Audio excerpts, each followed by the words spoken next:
I'm Linda Gale. Today I'm interviewing Dr. Tom Reynolds here at Martinsville at First Baptist Church.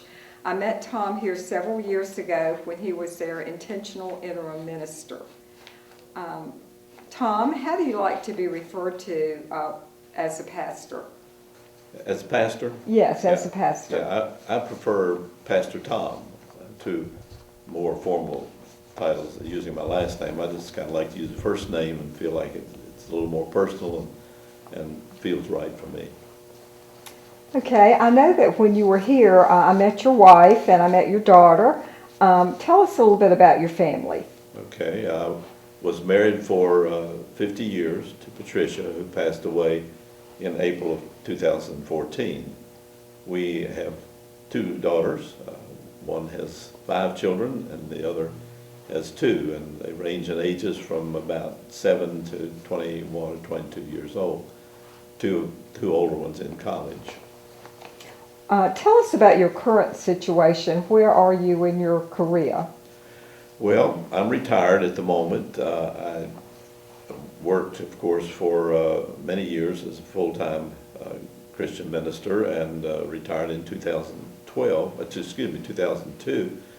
And since that time, I've done 5 interim pastorates. I'll say more about those in a little bit. And then I had to take some time off for care for my wife, and so I didn't work for about 4 years there. And this spring was able to begin working again, served the church as an intentional interim minister for 5 months this spring. Tell us about your interests, your hobbies, your pastimes, what you do for fun. Yeah, I do lots of things. I like to read. I read a lot, and I do some writing, both poetry and prose. I like music. I'd like to attend music, art, drama things, and then I play golf, try to play golf, as your husband knows, and I play chess, shoot pool, billiards, that's fun, and have just really a wide range of interests. You're busy. You make my life sound awfully boring. Well, you know, it's interesting. I look at my calendar now in retirement and think, this looks like the same calendar I had when I was working. Tell us about your salvation. How old were you? When were you baptized? I made a profession of faith when I was a child at age 11 in the Clifton Forge Baptist Church here in Virginia. It was a church in which I grew up, and my parents were involved, and grandparents. And so at age 11, I made a profession of faith, and my baptism was really sort of special. I was baptized on Easter evening that year. Okay, tell us about your current church membership and a short list of the other churches that you've served. Okay, my current membership is in the church of which I was a pastor, the Harrisonburg Baptist Church here in Virginia. And I've been a member ever since I retired, but I've been, of course, involved in doing interim ministries. I've served 5 churches as an interim minister, and 4 of those as an intentional interim minister.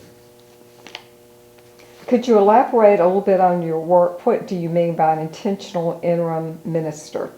Okay, that's a specialized field in which we're trained to go into churches that have perhaps had long pastorates and need a longer period of transition between the pastors, or perhaps churches that have had a bit of trouble in them and need some guidance. And our goal and our training enables us to help them work through a process of getting concerns out and talked about, and setting some goals for the future and deciding the kind of pastor that they'll really need. So it's a guided process. It is an intentional process Right. that you lead the congregation through. Right. What about major positions that you've held in churches throughout your career? Well, the first 20 years of my ministry, I did combination ministries. I was trained as a musician, so I directed choirs, but also worked as an assistant pastor, preaching, teaching, doing the general kinds of things that associate pastors generally do. Educational ministries as well. And then after 20 years of that, I felt the call to move into the role of pastor and serve the church the only church I pastored for 19 and a half years. So there you were what we would call a senior pastor. Yeah. You were the man in charge. Yeah, I was senior pastor with a fairly good sized staff. What activities are you currently participating in your present church? Pretty limited. I attend worship there, and I do special studies as requested, but I don't get too involved so as not to be in the way of the current pastor. Try to stay out of his way, though he's very cordial and very welcoming. I think you were telling us about a Bible study that you led this fall. Yeah, I did one this fall entitled "What's Wrong with the World and What Will You Do to Help Fix It or Help Make It Better?" And we used video and readings and writings and group study, group dialogue, a period of 6 weeks, and really productive study for me at least. Seems like something we could benefit from. Let's move on to your ministry experience. Tell us about your call to ministry.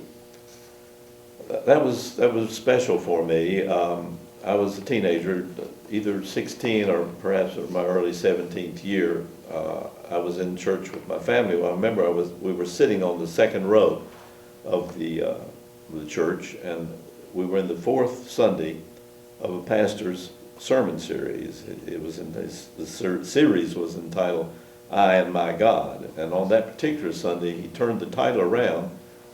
My God and I.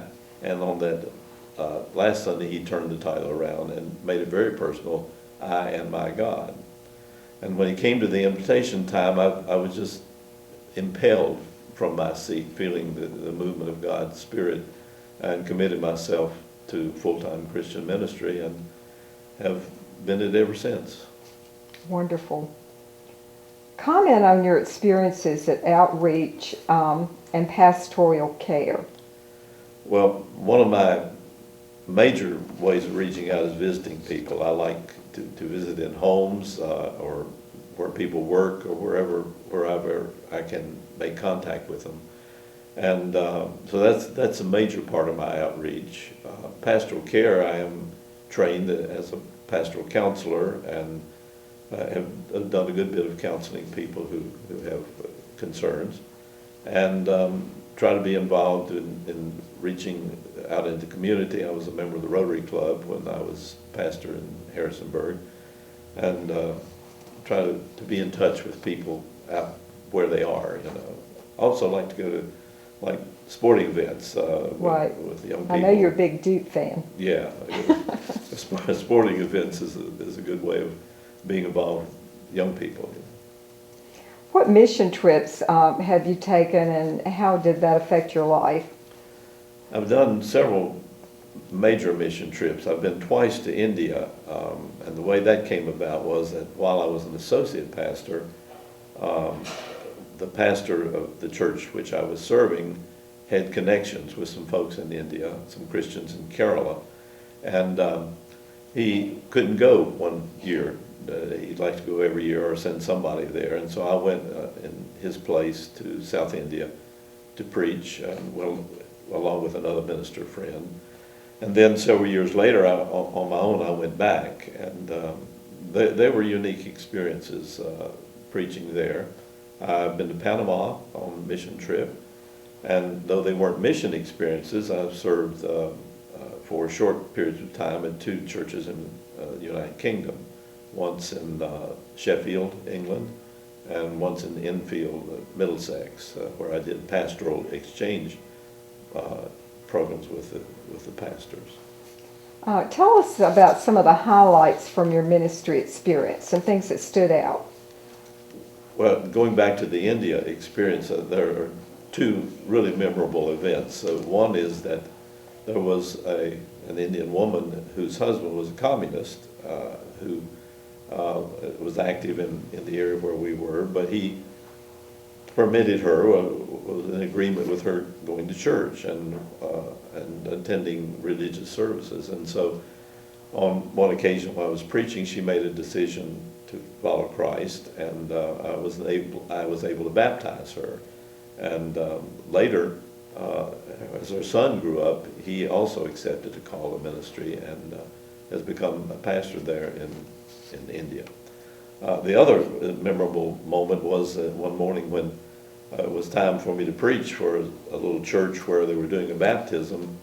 I had the local mayor, who was a communist, in attendance, and I tried to tailor what I had to say for his ears. Wonderful. Yeah. I think you also established a college choir at some point in your career. Yes. When I was in Blacksburg, Virginia, I worked with college students a good bit, and I formed an audition college choir that I directed for 8 years and had really great time with them. And it was at a time when our daughters were fairly young, and the influence of those young people who sang in that choir on our girls was just phenomenal. Immeasurable, yeah. Well, looking back, if you could do it all over again, would you do anything differently? Not really. I think it's been a wonderful experience I've had in all the various forms of ministry I've done.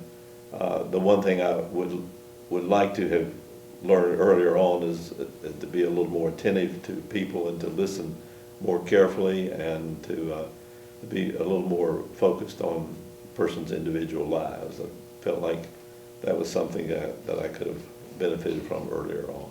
Well, I think you're a great listener, but I think all of us looking back sometimes think maybe that we could have done more. I'll pay you off camera.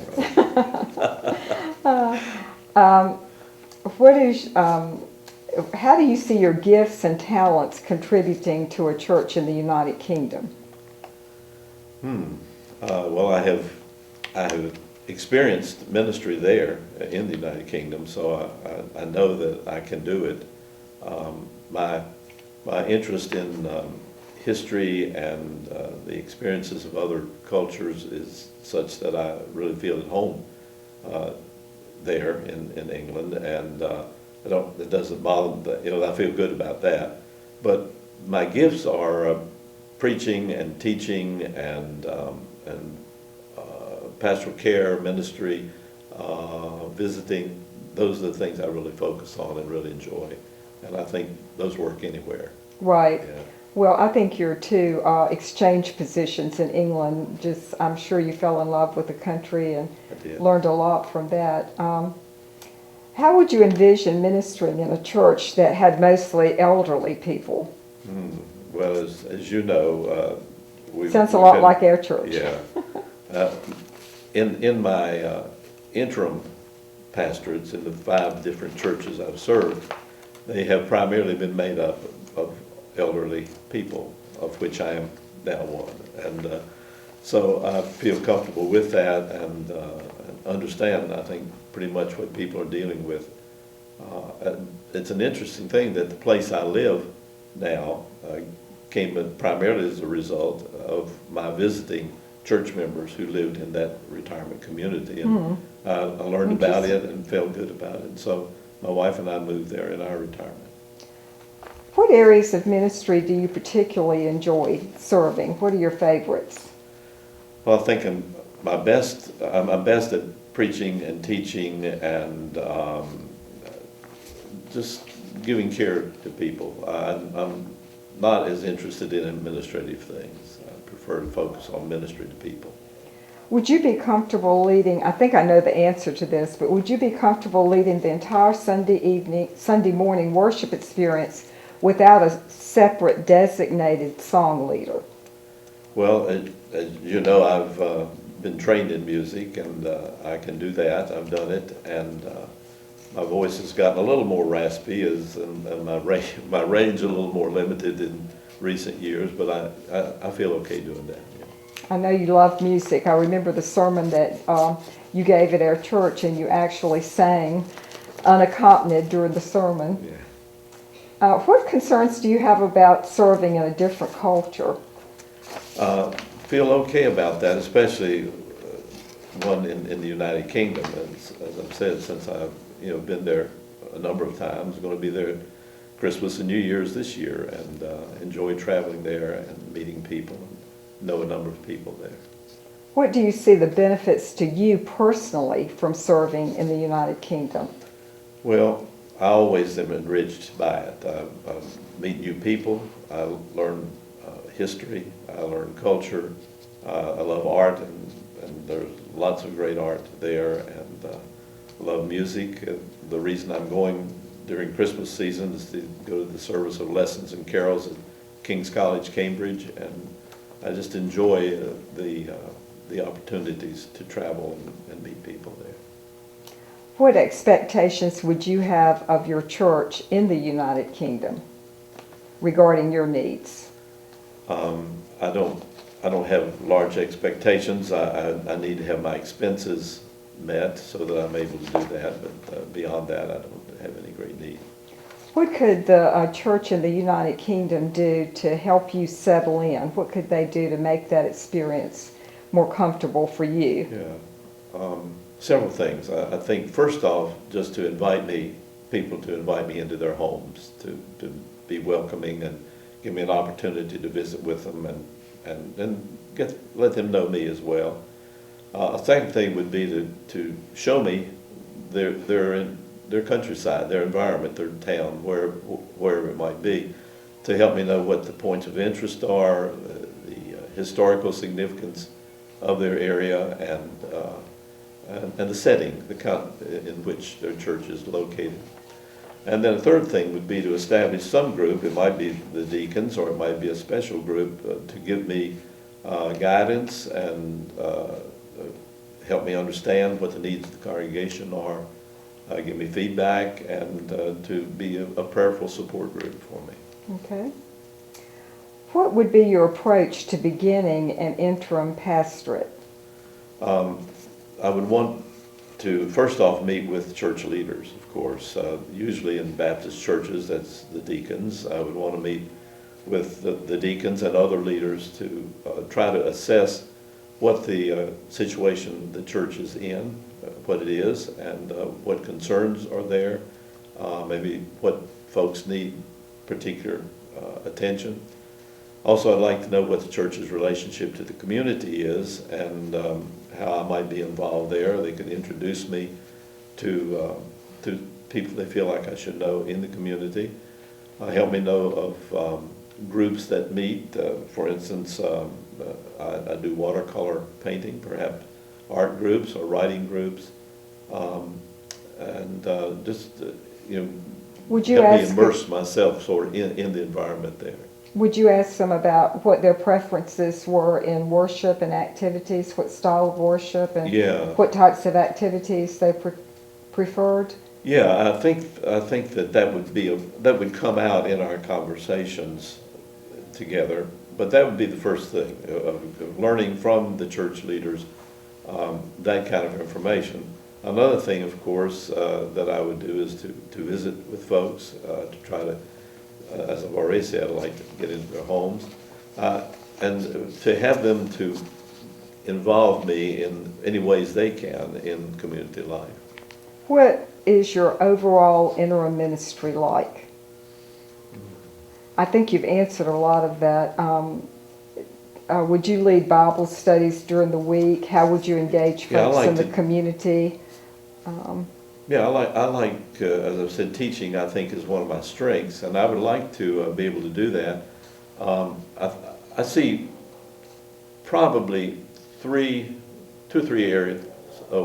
First off, when I begin, I like the sermons that I do to be introductory, both helping folks understand where I'm coming from, and also trying to help them see where I would like us to go during our period of 6 months together. But I also would like them to be actively involved with me in the outreach program of the church.